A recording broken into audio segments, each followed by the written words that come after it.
విధించాడు. అయితే ప్రియులరా, ఇప్పుడు ఆ రోజుల్లో అర్పణలు యాజకులకు వెళ్ళాయి. ఇజ్రాయేల్ కాలంలో అర్పణలు యాజకులకు వెళ్ళాయి. ఇప్పుడు ఎవరికి వెళ్ళాలి? మరి ఆ కట్టడ కొట్టివేయబడిందా, కొట్టివేయబడలేదా అన్నది మనం తెలుసుకోవాలి. ఆ రోజుల్లో యాజకులకు ఇచ్చాడు. మరి ఆ కట్టడ దేవుడు కొట్టివేశాడా లేదా అన్నది చూద్దాం. ఇప్పుడు ఆ యాజకుడు ఎవరో చూద్దాం. ఒకసారి పేతురు రాసిన పత్రిక 2వ అధ్యాయం 5 నుంచి 9 వచనాలు కానీ చూసినట్లయితే, పేతురు రాసిన పత్రిక యేసుక్రీస్తు ద్వారా దేవునికి అనుకూలమునకు ఆత్మ సంబంధమైన బలులను అర్పించుటకు పరిశుద్ధ యాజకులుగా ఉండునట్లు మీరును సజీవమైన రాళ్ళ వలె నుండి ఆత్మ సంబంధమైన మందిరము కట్టబడి. ఎక్కడ చూడండి, పరిశుద్ధ యాజకులుగా అన్నారు. ఎవరు ఇప్పుడు పరిశుద్ధ యాజకులు? ఇప్పుడు ఎవరు పరిశుద్ధకి యాజకులు? మీకు అర్థం అవ్వాలి. నేను చెప్పింది కానీ మీకు అర్థమైతే ఇప్పుడు పరిశుద్ధ యాజకులు ఎవరో తెలుసా? యేసుక్రీస్తునందు ఎవరైతే విశ్వాసం ఉంచుతారో వారు పరిశుద్ధ యాజకులు. ఇప్పుడు అర్పణలు ఎవరికి వెళ్ళాలి? దేవుని యందు విశ్వాసము ఎవరైతే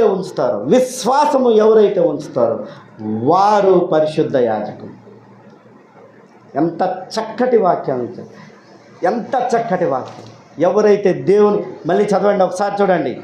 యేసుక్రీస్తు ద్వారా అనుకూలమునకు ఆత్మ సంబంధమైన బలులను అర్పించుటకు పరిశుద్ధ యాజకులుగా ఉండనట్లు మీరును సజీవమైన రాళ్ళ వలె నుండి ఆత్మ సంబంధమైన మందిరముగా కట్టబడుతున్నారు. యాజకులుగా ఉంటూ ఆత్మ సంబంధమైన మందిరాన్ని కట్టబడుతున్నారు. చూసారా? ఇప్పుడు యాజకులు ఎవరు? ఆ రోజు యాజకులు ఎవరు? లేవి వంశస్థులు. ఇప్పుడు ఆ యాజకత్వాన్ని దేవుడు ఎవరికి ఇచ్చారు? నీకు నాకు ఈయనకి అందరికి ఇచ్చాడు. ఆ రోజు అర్పణలు ఎవరికి వెళ్ళాయి? యాజకులకి వెళ్ళాయి, లేవి వంశస్థులకి వెళ్ళాయి. ఈరోజు అర్పణలు ఎవరికి రావాలి? నీకును నాకును ఈయనకి అందరికీ రావాలి. దేవుని సన్నిధికి ఎవరైతే వస్తారో వారు తెచ్చే అర్పణలు పరిశుద్ధులైన యాజకులకి సంబంధించిన అర్పణలు. ఈ విషయంలో ఏం చూడండి సార్. చూద్దాం మళ్ళీ ఇంకో వచనం చూద్దాం. ప్రకటన గ్రంథము 1వ అధ్యాయము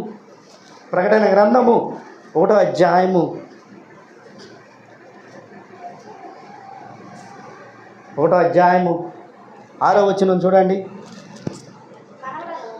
మనలను ప్రేమించుచు తన రక్తము వలన మన పాపముల నుండి మనలను విడిపించిన వానికి మహిమయు ప్రభావమును యుగ యుగములను కలుగునుగాక. ఆమేన్. ఇంకా ఆయన మనలను తన తండ్రియగు దేవునికి ఒక రాజ్యముగాను, అండర్లైన్ చేసుకోండి, ఏంటంట?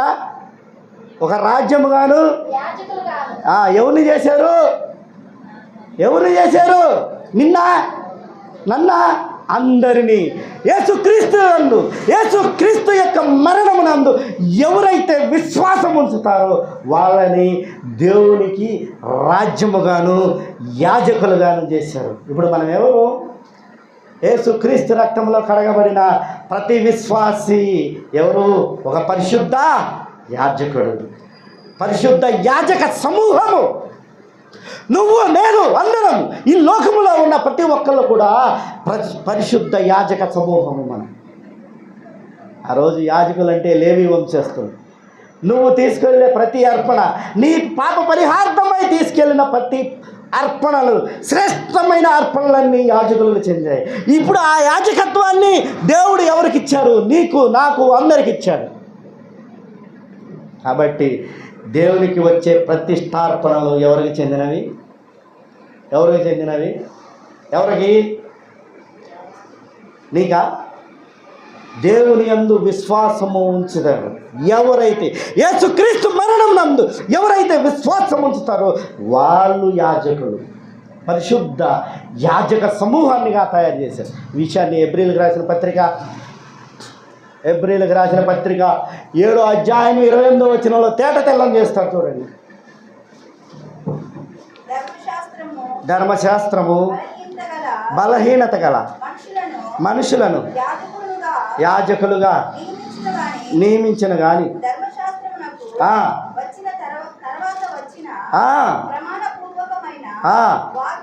వాక్యము నిరంతరమును సంపూర్ణ సిద్ధి పొందిన కుమారుని నియమించింది కనుక ఈయన ఆ ప్రధాన యాజకుల వలె మొదట తన సొంత పాపముల కొరకును తర్వాత ప్రజల పాపముల కొరకును దినదినము బలులను అర్పింపవలసిన అవసరము గలవాడు తన్ను తాను కొన్నప్పుడు ఒక్కసారే ఈ పని చేసి ముగించాడు. ఇప్పుడు ఏం చెప్తున్నాడు? అప్పుడంటే బలహీనమైన యాజకులు ఉన్నారు, లేవి వంశస్థుల రూపంలో. ఇప్పుడు మనకు వచ్చిన యాజకుడు ఎవరు? ఏమని చెప్తున్నాడు చూడండి ఒకసారి. ప్రమాణపూర్వకమైన వాక్యము నిరంతరమును సంపూర్ణ శుద్ధి పొందిన కుమారుణ్ణి నియమించిందంట. ఎవరు? దేవుణ్ణి నియమించాడు కనుక ఈయన ప్రధాన యాజకుడు వలె, అనగా ఇలాంటి వాళ్ళ వల్లే ప్రధాన యాజకుడు దేవుని సేవలో ఉంటాడు కాబట్టి ఆయన వలె ఏం చేశాడు? దేవుని సేవకి వచ్చి బలుల్ని ప్రతిసారి అర్పించనక్కర్లా. ప్రతిసారి నువ్వు పాపము చేసిన ప్రతిసారి బలుల్ని అర్పించకుండా ఒకే ఒక్కసారి చనిపోయి తిరిగి లేచి వెళ్ళాడు. ఆ మరణాన్ని కానీ నువ్వు విశ్వసిస్తే ఆ విశ్వాసము నిన్ను దేవుని దగ్గరికి తీసుకెళ్తావు. ఆ మరణాన్ని కానీ నువ్వు విశ్వసిస్తే ఆ మరణము దేవుని దగ్గరికి నిన్ను తీసుకెళ్తుంది. కాబట్టి ఆ మరణాన్ని విశ్వసించే ప్రతి విశ్వాసి పరిశుద్ధ దేవుని యాజక సమూహం. అయితే ఇప్పుడు ఈ యాజకులకి ఏం కావాలి అన్నది విషయం చెప్దాం. చూడండి ఒకసారి కొరింథీయులకు రాసిన పత్రిక. సంఘములోనికి కానుకలు ఎందుకు తెస్తున్నారో చూడండి. 2 కొరింథీ 8వ అధ్యాయము 2 కొరింథీయులకు రాసిన పత్రిక 8వ అధ్యాయము 1 నుంచి 5 వచనాలు కానీ చూసి, సహోదరులారా, మాసిదోనియ సంఘమునకు అనుగ్రహింపబడిన దేవుని కృపను గూర్చి మీకు తెలియజేస్తున్నాను. ఏలయనగా వారు బహుళ శ్రమల వల్ల పరీక్షింపబడగా అత్యధికముగా సంతోషించిరి, మరియు వారు నిరుపేదలైన వారి దాతృత్వము బహుగా విస్తరించెను. ఈ కృప విషయములను పరిశుద్ధులకైన పరిచర్యలో పాలు పొందుల విషయములను మనపూర్వకంగా మమ్మలను వేడుకొనుచు వారు తమ సామర్థ్యము కొలదిగాక సామర్థ్యము కంటే ఎక్కువ సామర్థ్యము తామంతట తాము ఇచ్చిరని మీకు సాక్ష్యం ఇచ్చుతున్నాను. ఇప్పుడు మాసిదోనియ సంఘంలోకి వచ్చారు. ఇది ఆసియా మైనర్లో కొన్ని సంఘాలు ఉన్నాయి. ఆసియా మైనర్ అనే ఒక ప్రదేశం ఉంటుంది, అక్కడ సంఘాలు ఉన్నాయి. మాసిదోనియా అక్కలయ్య అనే ఒక సంఘం ఉంటుంది. ఈ సంఘాల్లో ఉన్న ప్రజలు ఏం చేశారంటే వాళ్ళకి ఇవ్వబడిన కృపను బట్టే కాక మరి ఎక్కువగా మీకు వాళ్ళు తీసుకొచ్చి మాకు ఇచ్చారు. ఈ కానుకలు తీసుకొచ్చి ఇచ్చారు. ఎందుకో తెలుసా? నిరుపేదలైనను వారు కానుకలు తీసుకొచ్చారంట. బహుగా విస్తరించి తీసుకొచ్చారు. ఎందుకు ఇచ్చారో తెలుసా? అది యెరూషలేములో ఉన్న పరిశుద్ధ సమూహానికి, పరిశుద్ధ యాజక సమూహానికి ఇవ్వమని తీసుకొచ్చారంట. అదే విషయాన్ని మనకి ఏం చెప్తున్నారో చూడండి. ఒకసారి 1 కొరింథీ 16వ అధ్యాయము 1వ వచనం కానీ 1 కొరింథీ 16వ అధ్యాయం. పరిశుద్ధులకైన కానుక విషయమైతే నేను గలతీ సంఘానికి నియమించిన ప్రకారమును మీరును చేయుడి. నేను వచ్చినప్పుడు చందా పోగు చేయకుండా ప్రతి ఆదివారం మీలో ప్రతివాడును తాను వర్ధిల్లిన కొలది తన యొక్క కొంత సొమ్మును నిలువ చేయండి అని చెప్తున్నాడు. ఎందుకంట ఇది? ఎందుకు చందా పోగు చేయమని చెప్తున్నాడు? ఆయన వచ్చినప్పుడు కొంత మీ దగ్గర ఉన్న కానుకలు ఏవైతే ఉన్నాయో అవి పోగు చేయమని చెప్తున్నాడు. ఎందుకంటే ఇది తీసుకెళ్ళి అక్కడ యెరూషలేములో ఉన్న పేద సమూహం ఏదైతే యాజక సమూహం ఉంటుందో, విశ్వాసులు ఉంటారో వాళ్ళ కొరకు ఇది ఖర్చు పెడతాను అని ఇక్కడ భక్తుడు చెప్తున్నాడు.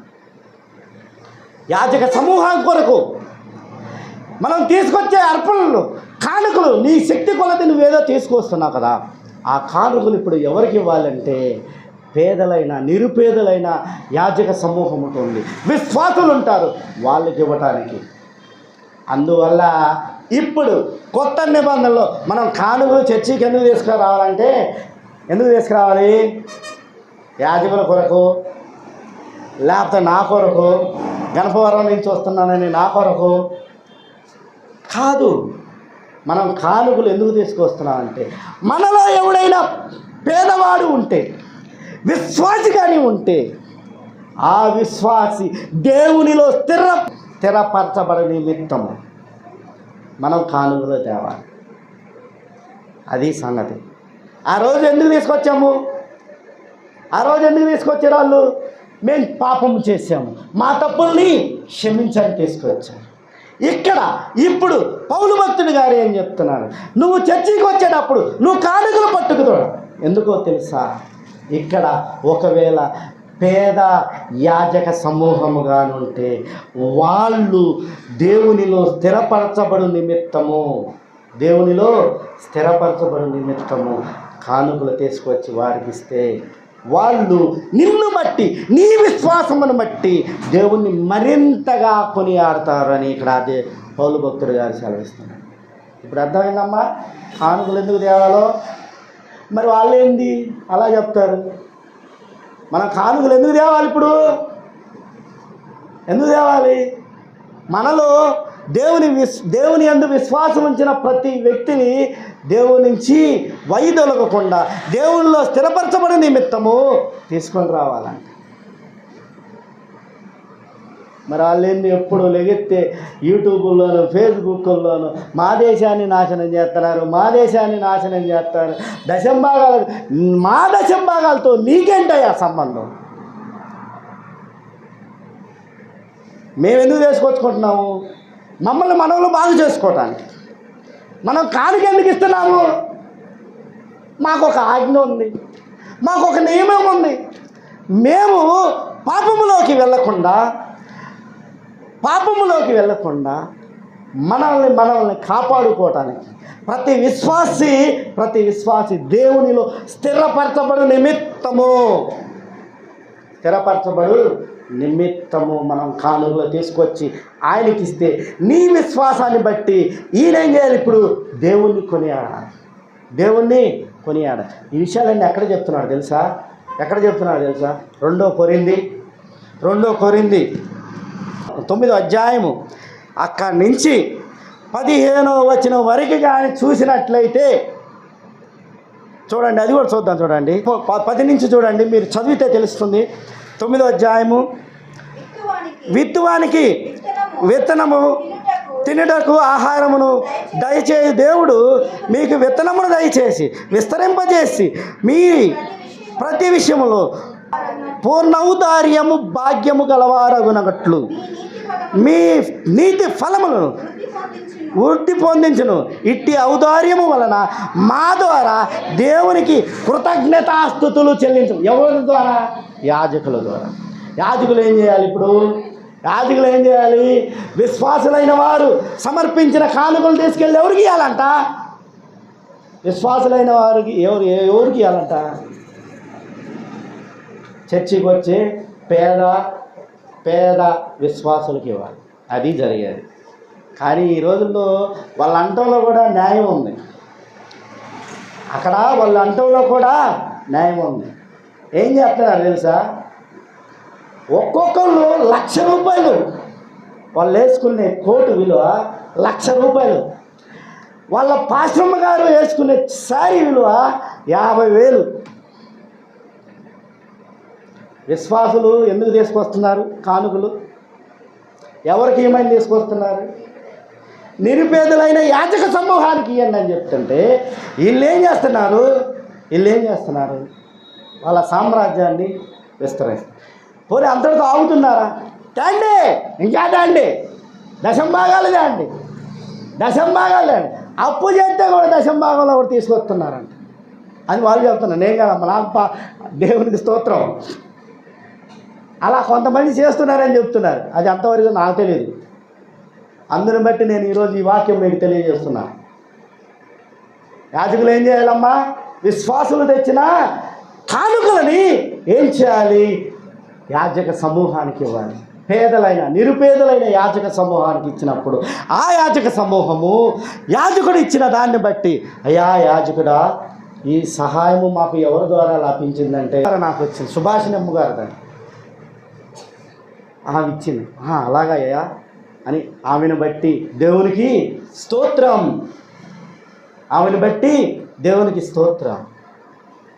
అప్పుడు ఎవరి నామాన్ని గణపరిచినట్టు?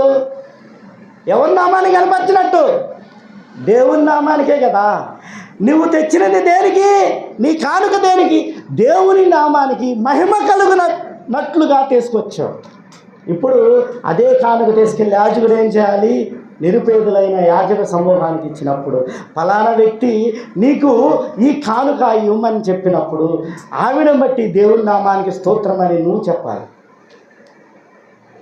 అప్పుడు దేవుని నామము మరింత ఎక్కువగా స్తుతించబడుతుందని సెలవిస్తాడు.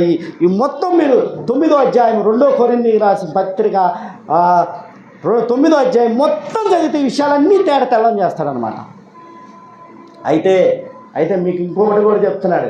ఆ రోజుల్లో 10వ వంతే, ఆ రోజుల్లో మీకు కలిగిన దాంట్లో 10వ వంతు మాత్రమే తెమ్మన్నాడు. కానీ ఈ రోజుల్లో అధికారులు కాదు, 10వ వంతు కాదు.